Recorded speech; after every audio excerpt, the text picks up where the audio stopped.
মনো ভাৰত বৰিষ কলি যুগে হৰি নাম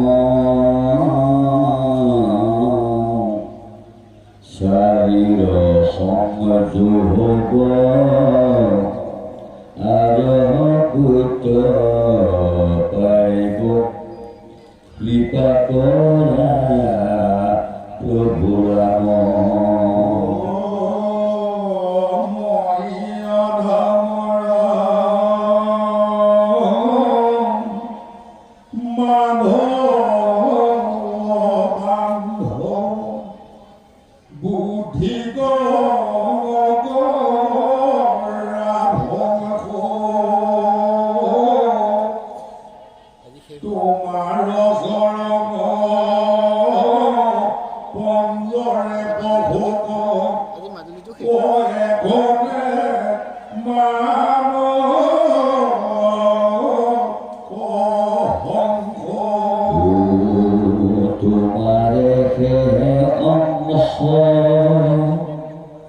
যত আমি তুমি মোর নিজ স্বামী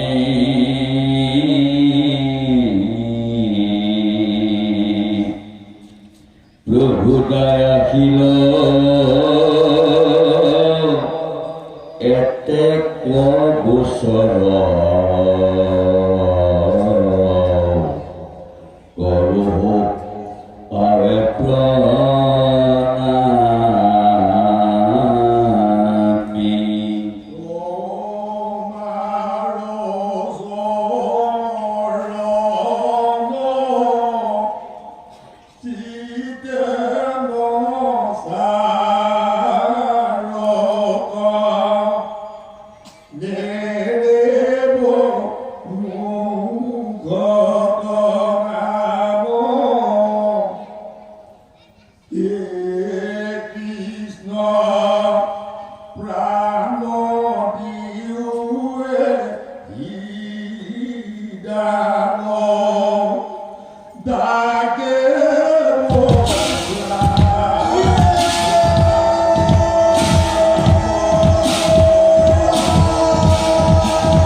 নিত্যম বিশ্রারং গগন সিদ্ধিচম মেঘবর্ণ শিবঙ্গম লক্ষ্মীকান্তম কমলনয়নম যোগী বিদ্যানুকম্বম বন্দে বিষ্ণু ভবভয়হরম সর্বলোকৈকনাথম সর্বলোকৈকনাথম।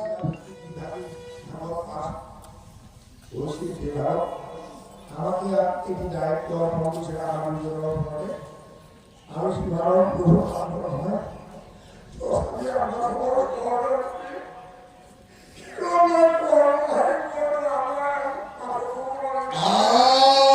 তোমার শরণ খেওয়ার গোবিন্দ না জানো একু পাই জীবতে খেওয়াতে রখিব করুণা করিতে হরি জয় করিতে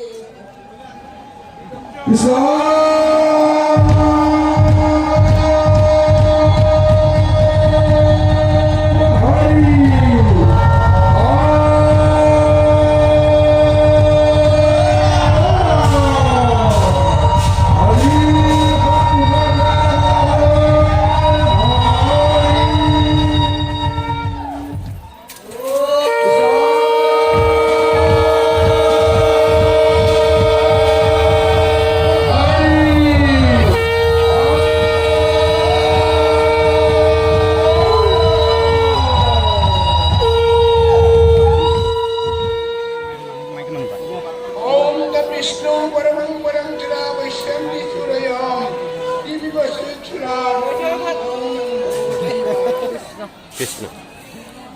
Krishna.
অগ্নিয়ং সর্বনিবারং রূপয়ং পরিচ্ছদাম ওম অগ্নিজ্যোতি অভিজ্যোতি সন্ধ্যজ্যোতি হৃদসং আগ্নেয়ং সর্বনিবারং রূপয়ং পরিচ্ছদাম কৃষ্ণ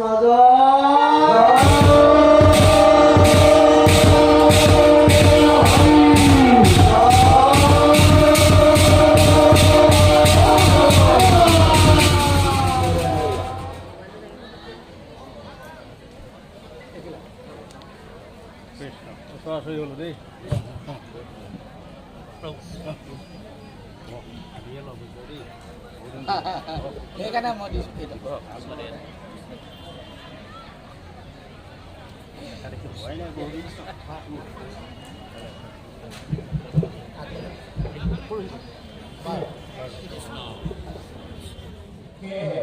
সমস্ত ভক্তপ্ৰাণ বীৰেন্দ্ৰ দক্ষিণপাট সত্ৰৰ সত্ৰাধিকাৰ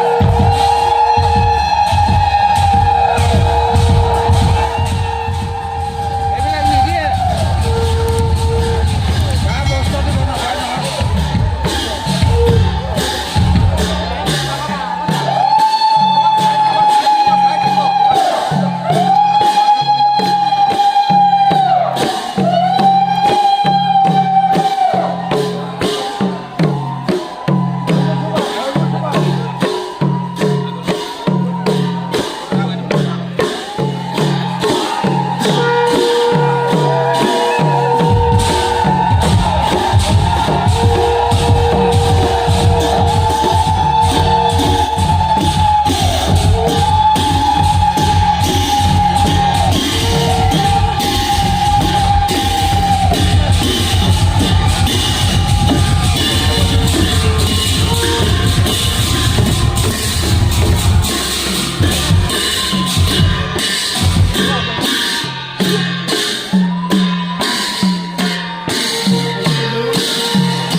সকলোৱে সেৱা জনাই তেতিয়া প্ৰভু আশীৰ্বাদ এটা দিব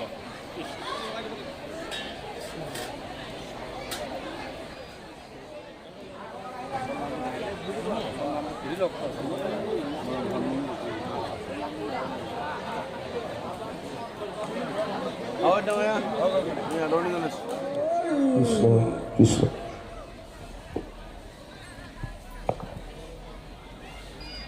সদয় লখিমপুৰ জিলাৰ বৈদিক সমাজৰ সৌজন্যত লখিমপুৰ জিলাবাসী ৰাইজৰ আতিথ্যত নকাৰী দলনি পথাৰ নৈমিষা ক্ষেত্ৰত 9দিনীয়া বৰ্ণাঢ্য কাৰ্যসূচীৰে আয়োজন কৰা এই অখণ্ড ভাগৱত পাঠ আৰু ধৰ্মালোচনী ভাগৰ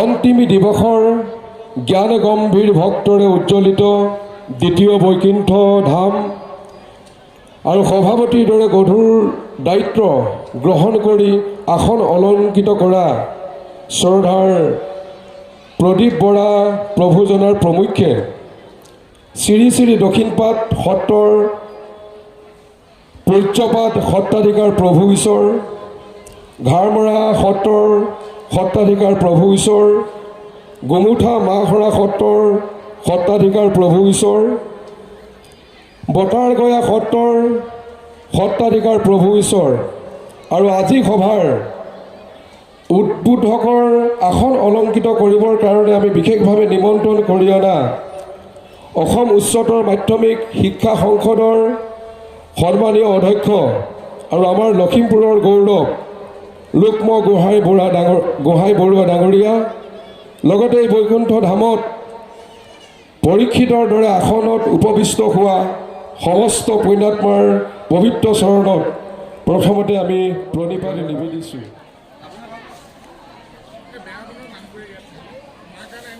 আমাৰ চিৰপূৰ্ব ব্যক্তিসকলক বৰবৰৰ কাৰ্যসূচী আমি ইমানতে সমাপন কৰিছোঁ। ফ্ৰেণ্ডছ হঠাতে সকলোকে নমস্কাৰ জনাইছোঁ। আসনৰ পৰা উঠি আহিলোঁ ভক্তৰ সাগৰৰ মাজত সন্মানীয় সভাপতি প্ৰভুক পৰিৱেশৰ মাজত সুধিবলৈ মই নহ'ল বিজুৱে বিজুবিলাকলৈ সকলো যে মোৰ আন্তৰিক উদ্বোধনী ভাষণৰ এটা সুন্দৰ পৰিৱেশে বিৰাজ কৰি আছে লক্ষ্মণ ৰেখা কিমান কেইবাটাও ভিডিঅ' এই বিজু ব্লগৰ তথাপি মই মনত এই স্থিৰ জেগাটোৰ কৰি পৰা লৈছোঁ আজি একেবাৰে সাধাৰণতে শেষৰ খণ্ড মানে একেবাৰে শেষৰ ব্লগ উদ্বোধনী বনাবলৈ ভাষণ লৈছোঁ 15-20 মিনিটকৈ ফ্ৰেণ্ডছ লখিমপুৰ বেছি দীঘলীয়া জিলা হোৱা বৈদিক উচিত সমাজৰ নহয় উদ্যোগত মই কেৱল মাত্ৰ লখিমপুৰ জিলা বৈদিক সমাজৰ আজি ধৰ্মালোচনী সভাৰ 9 দিনীয়া দুৱাৰখন খুলি ফেব্ৰুৱাৰী দিব 24 লাগে তাৰিখৰ পৰা আজি আৰু মাৰ্চৰ 4 দুৱাৰৰ তাৰিখলৈকে ভিতৰত প্ৰায় যি 9 দিনীয়া মৌলিক কাৰ্যসূচীৰে এটা এই সুন্দৰ সকলোখিনি অখণ্ড আছে ভাগৱত পাঠ আৰু নিশ্চয় ধৰ্মালোচনী সভাৰ আয়োজন দক্ষিণ কৰিছিল সত্ৰৰ আজি শেষৰ সত্ৰাধিকাৰ অনুষ্ঠান আৰু মই এই শেষৰ সকলোখিনি ভিডিঅ' অৰ্থাৎ আপোনাৰ শেষৰ ব্লগ বনাই মাজত আপোনালোকৰ বিলাই সন্মুখত দিব। আহিছোঁ হয় ফ্ৰেণ্ডছ যদি বিজু ব্লগৰ ইমান প্ৰথম ভিডিঅ' এটা চাইছে ডাঙৰ তেন্তে অনুষ্ঠান চেনেলটো ছাবস্ক্ৰাইব কৰিব মহান এটা অনুষ্ঠানত সুন্দৰ ভিডিঅ' আপোনাৰ ফ্ৰেণ্ডছ সৈতে আজি লখিমপুৰ বৈদিক সমাজৰ অখণ্ড একেবাৰে ভাগৱত শেষৰ পাঠৰ কাৰ্যসূচী যি সপ্ত বৈকুণ্ঠ উদযাপন কৰিছিল সমিতিৰ সেই সপ্ত বৈকুণ্ঠৰ বিষয়ববীয়াসকলে ইতিমধ্যে এক বিসৰ্জন হৈছে একেবাৰে গুৰু শেষৰ দায়িত্ব কাৰ্যসূচী আৰম্ভ হৈছে এই মই নীতিৰ এটা সুন্দৰ ভিডিঅ' বনাই ওপৰত আপোনালোকৰ বাবে অৰ্পণ আগবঢ়াইছোঁ। কৰিছে। আপোনালোকে স্কিপ নকৰাকৈ আৰু নিজকে বলক আমি ফ্ৰেণ্ডছ আমি এই গুৰু ভিডিঅ'টো দায়িত্বৰ বাবে এজন আৰু যোগ্য ওচৰতে এজন ব্যক্তি বন্ধু বুলি দেখিছোঁ নিশ্চয়কৈ ভাইটি বন্ধু নাভাবোঁ। পিংকু আৰু গোস্বামী সেয়েহে মোক লগ কৰিবৰ উদ্বোধনী কাৰণে ভাষণ দিবলৈ যাওঁতে গোগামুখৰ পৰা আহিছে মনলৈ আহিছে ভাগৱতৰ তৃতীয় তেওঁ স্কন্ধৰ উপসভাপতি যুগল দাও আহিছে গোপাল দেৱী তেখেতলোকৰ অশেষ লিখিছিল কষ্ট স্বীকাৰৰ ফলত যে পোষণ আজি পক্ষী অসমবাসী যেন ৰাইজে অকল লখিমপুৰবাসী ৰাইজে নহয় হয়, অসমবাসী ৰাইজে তাতোকৈ আজিৰ সৰ্বমতে এনে এটা আনন্দ সুন্দৰ কৰা অনুষ্ঠান হয়। উপভোগ কৰিবলৈ সক্ষম হৈছে বিচাৰত তেখেতলোকক কোনো কিছু সদায় জ্ঞান নাহিকা, ধন্যবাদৰ পাত্ৰ আমাৰ কাৰণে সেই মোৰ আমি পতন্তৰ তেখেতলোকৰ কহিলো ত্যাগ ভাষা। স্বীকাৰ কৰিছোঁ গোপাল চৰণ নিশ্চয় যেনেকৈ বিচাৰত এই পিংকু কোনো গোস্বামী জ্ঞান আহিছে নাই মোক লগ বুলি কৰিবলৈ কৈছে, আৰু এই অনুষ্ঠান উপভোগ তেখেতে কৰিবলৈ ফ্ৰেণ্ডছ পতন্তৰ আমাৰ এই দিছে। পিংকু গোস্বামীৰ আৰু এটা সেই সুন্দৰ ভাৱনা ইউটিউব চেনেল আছে আজি আপোনালোকে চাব উদ্যোগৰ কি বুলি আছে মনলৈ আহিছে। মিষ্টাৰ পিংকু দ্বিতীয়টো কথাও মনলৈ আপোনালোকে আহিছে, চেনেলটো চাব এই গুৰু ভাল ভাল দায়িত্ব ভিডিঅ' পাই বনাই আছে আপোনালোকে যদি ভাল পায় চতুৰ্থ স্কন্ধ লাইক কৰিব ভাগৱতত শ্বেয়াৰ কৰিব ছাবস্ক্ৰাইব বিষ্ণু কৰি দিব ভাৰতী দেৱী আদিতে কিবা এখন কোৱা যদি লিখিছিল কৈ দিয়া ধুনীয়াকৈ কুলুক প্ৰসন্ন স্বামী তোমাৰ চৰিত্ৰ আমি মূঢ় হৈয়া চাহু বৰ্ণাই বাক ঠিক আছে ছাবস্ক্ৰাইব কৰিবলৈ কৈছে ফ্ৰেণ্ডছ আপোনালোকে মৰম কৰিব আশীৰ্বাদ কৰিব আপোনালোকৰে সন্তান আমি বলক আমি ভিডিঅ'টো আৰম্ভ কৰোঁ। অসম শিক্ষা পৰিষদৰ মাননীয় অধ্যক্ষ লখিমপুৰৰ গৌৰৱ ৰূপ গোহাঁই বৰুৱাই আজি এই উদ্বোধনী ভাষণ দি আছে মানে আজি যিখন অনুষ্ঠান হৈ আছিল একেবাৰে শেষত ধৰ্মালোচনী সভা এই ধৰ্মালোচনী সভাৰ উদ্বোধকৰ ভাষণ দি আছে মই উদ্বোধকৰ ভাষণ এখান দেখাইছোঁ প্ৰভু নাৰায়ণ যেতিয়া অনন্ত শয্যাত শৰণৰত প্ৰভু নাৰায়ণৰ সৃষ্টি কাৰ্য কৰিবৰ বাবে মন গ'ল আৰু প্ৰভু নাৰায়ণে নিজৰ নাভিকমলৰ পৰাই ব্ৰহ্মাৰ স্মৰণ কৰিলে। ব্ৰহ্মাৰ জন্ম হৈয়ে একো পথ ধৰিব নোৱাৰা হ'ল। মোৰ জন্মদাতা কোন, মই ক'ৰ পৰা আহিলোঁ, মোৰ জন্মৰ ৰহস্য কি? এইদৰে চিন্তা কৰি কৰি ব্ৰহ্মাই ব্ৰহ্মকল্প সমাপন কৰি পুনৰ প্ৰভু নাৰায়ণৰ সেই পদুমৰ ঠাইয়েদি বাক্যন্তৰেদি নাৰায়ণৰ গৰ্ভত পুনৰ সোমাই গ'ল। কিন্তু প্ৰভু নাৰায়ণৰ একান্ত ইচ্ছা সৃষ্টি কৰিবই লাগিব। পুনৰবাৰ নাভি কমলৰ পৰা ব্ৰহ্মাক স্মৰণ কৰিলে আৰু এইবাৰো ব্ৰহ্মাই ঘূৰি ঘূৰি ঘূৰি ঘূৰি ভাগৰুৱা হৈ পদুমৰ চকাত বহি লৈ কিন্তু ব্ৰহ্মাই তিনিটা শব্দ শুনিবলৈ পালে, তপ তপ তপ। পাছে কৃষ্ণৰ দেৱৰ কৃপাত মহামানী ব্ৰহ্মাক আশীৰ্বাদ দিলে আৰু ব্ৰহ্মাক প্ৰভু নাৰায়ণে 4টা শ্লোকত ভাগৱত প্ৰদান কৰিলে। কিন্তু লগতে এইটো কথাও ক'লে, হে ব্ৰহ্মা, তুমি সৃষ্টি কৰিবা, সৃজন কৰিবা, কিন্তু এটা কথা ঠিক, তোমাৰ কিন্তু ইয়াৰ জৰিয়তে কোনো অভিমান হ'ব নোৱাৰিব।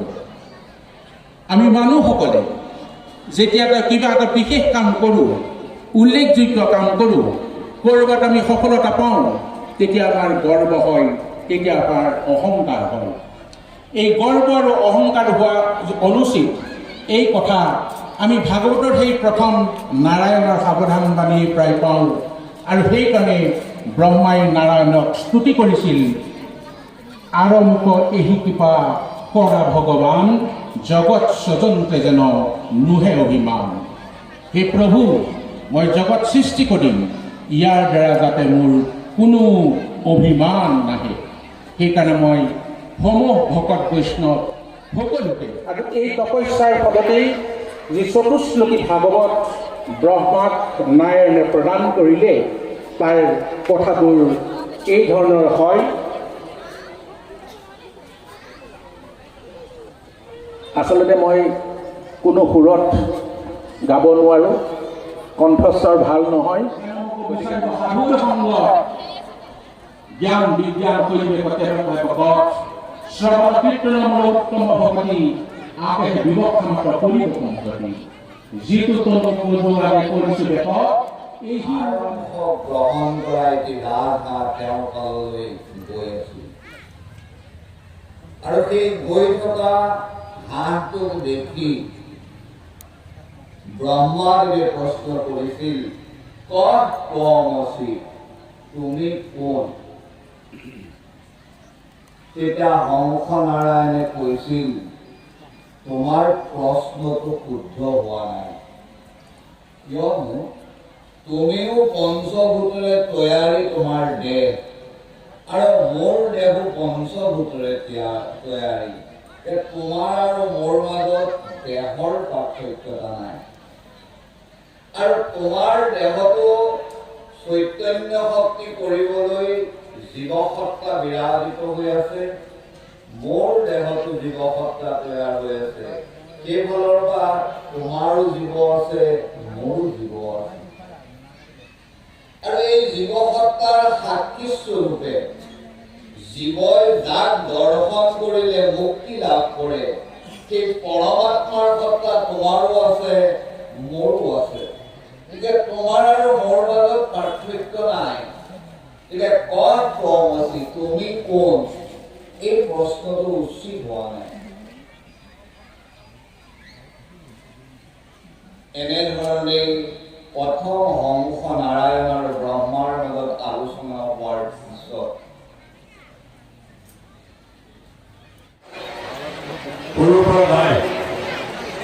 যদি তোমাক কৰিছে মই ইমান নাজানো, কিন্তু মই যিমানখিনি ভাওনা দেখিছোঁ তাত দেখিছোঁ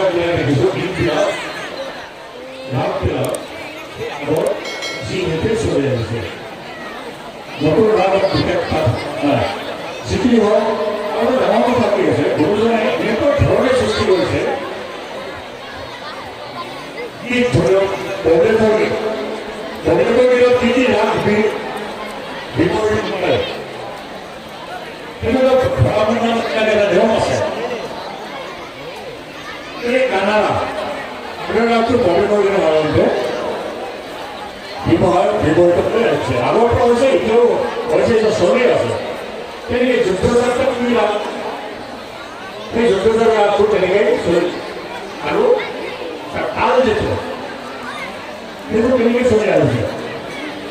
আমি কওঁ এটা কথা নাপাওঁ, চবে ভাগ কৈছোঁ, উঠি প্ৰজন্ম আমি বুজিব লাগিব যে ধাৰণা চাইছোঁ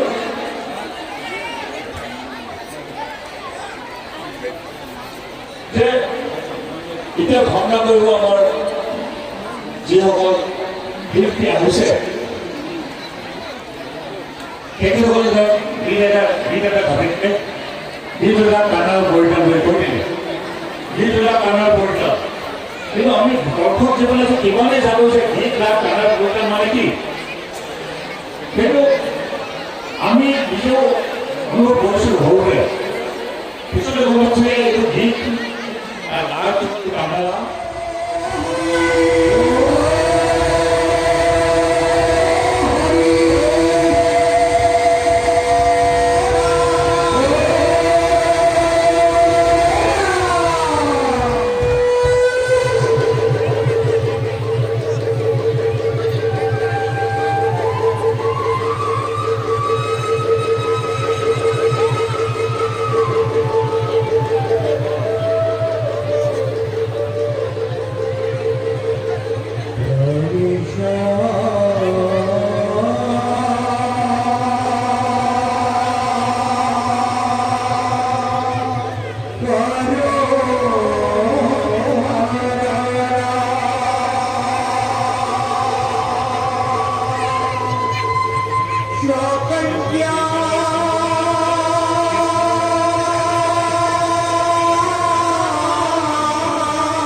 নিজেই আমি বিরত কীর্তিমান প্রধান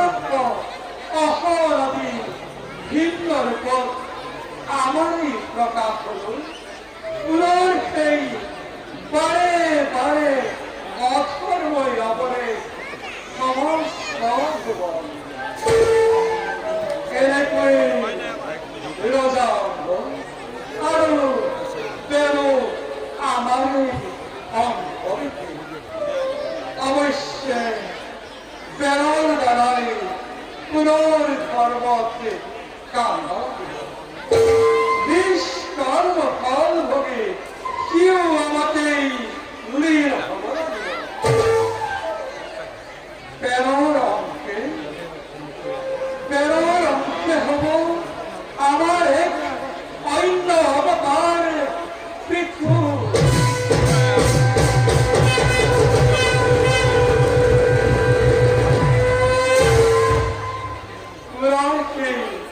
অবতার দ্বারাই অন্যায় অধর্মকে বিনাশ করে